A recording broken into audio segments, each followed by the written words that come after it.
সকাল সকাল ঘুম থেকে উঠে রুখা সুখা মুখ নিয়ে চলাম ফোর্থ সেম মানে সেকেন্ড ইয়ারের লাস্ট এক্সাম দিতে। আজ ছিল প্র্যাকটিক্যাল এক্সাম। স্টেশনে এসে একটু ওয়েট করতে ট্রেন এসে গেল। আর সকাল 8:15 ট্রেনে ভিড় দেখো। এরপর বালি পৌঁছে বাসে করে চলে গেলাম দক্ষিণেশ্বর মেট্রো ধরতে। টিকিট কেটে মেট্রোয় উঠলাম, পৌঁছালাম মাস্টারটা সূর্য সেন মেট্রোতে। টোটাল 42 কিলোমিটারের জার্নি ছিল আজকে। মেট্রো স্টেশন থেকে টোটো কাম রিক্সায় করে সেখান থেকে নেমে হেঁটে চললাম। ঘুম ঠিকঠাক না হয় ফেসের কন্ডিশন খুব খারাপ।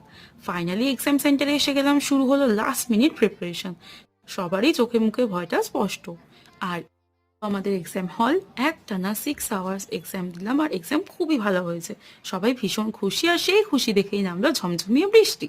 আধা ভেজা হয়েই টোটো মেট্রো ট্রেন জার্নি করে এলাম বাড়ি। তোমরা যদি এরকম ডেলি মিনি ব্লগ দেখতে চাও তো অবশ্যই কমেন্টে জানিও। প্লাস তোমরা কত দূর এক্সাম দিতে গিয়েছিলে সেটাও জানিও। অ্যান্ড সাবস্ক্রাইব করতে কিন্তু একদম ভুলো না।